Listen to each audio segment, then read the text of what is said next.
Wisley and Simon. Look, magnolias. I'm absolutely loving these. They're so gorgeous. Which one is that one then? This is stellata. It is?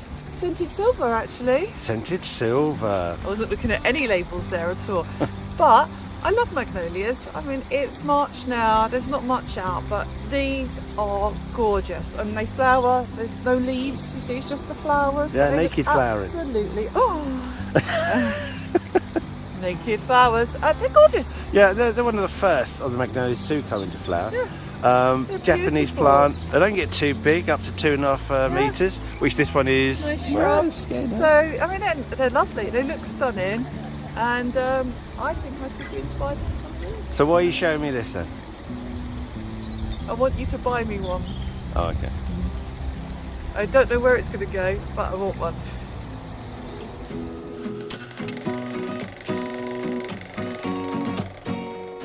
Okay, right, so as if by magic a Magnolia stellata has turned up in the garden. So now we need to house this somewhere.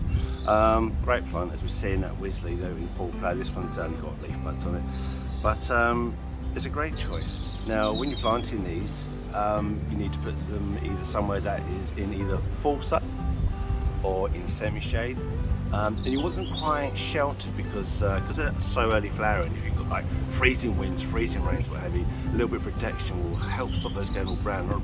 So we're putting it against this wall under this tree, and then in the afternoon it gets the sun that's comes round. So it's a great position for it.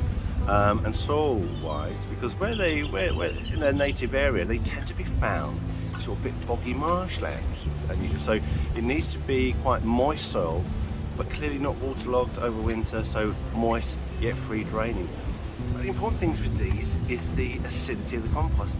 These are ericaceous plants, that means they are acid loving, so you need to plant them into ericaceous compost.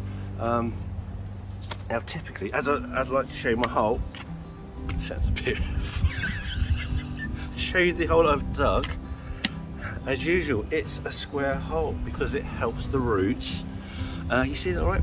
Helps the roots guide into the corner, which is especially important in clay soils because it's very hard to get through.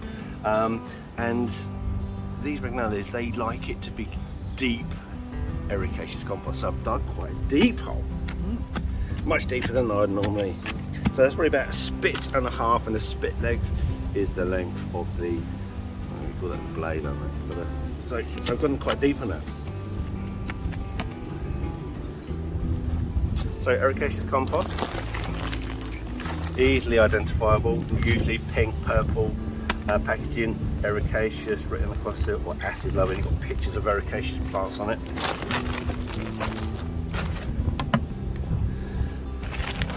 And being fresh out of the bag, this means that this should be heat sterilised, so no pests or pathogens inside it.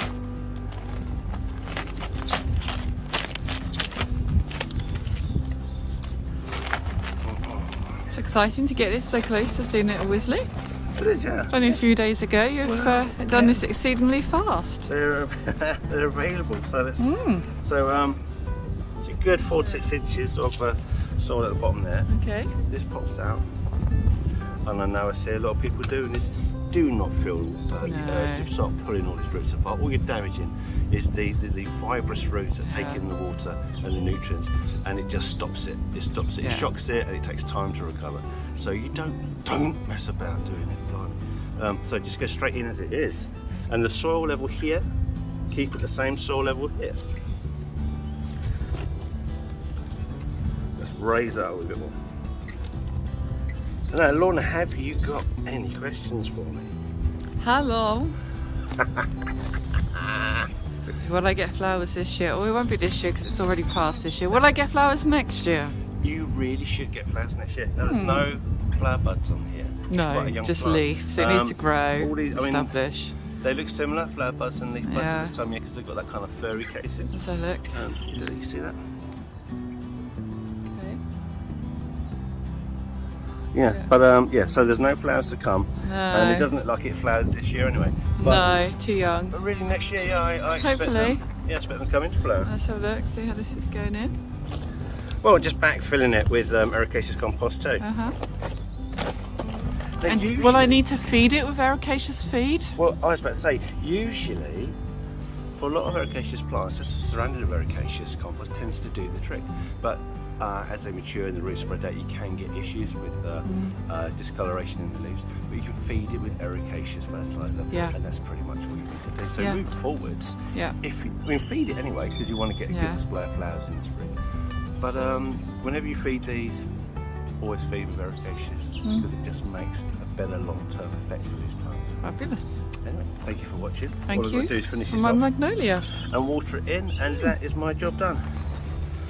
Thank you for watching, and I'll see you in the next video. Thank you. Bye bye.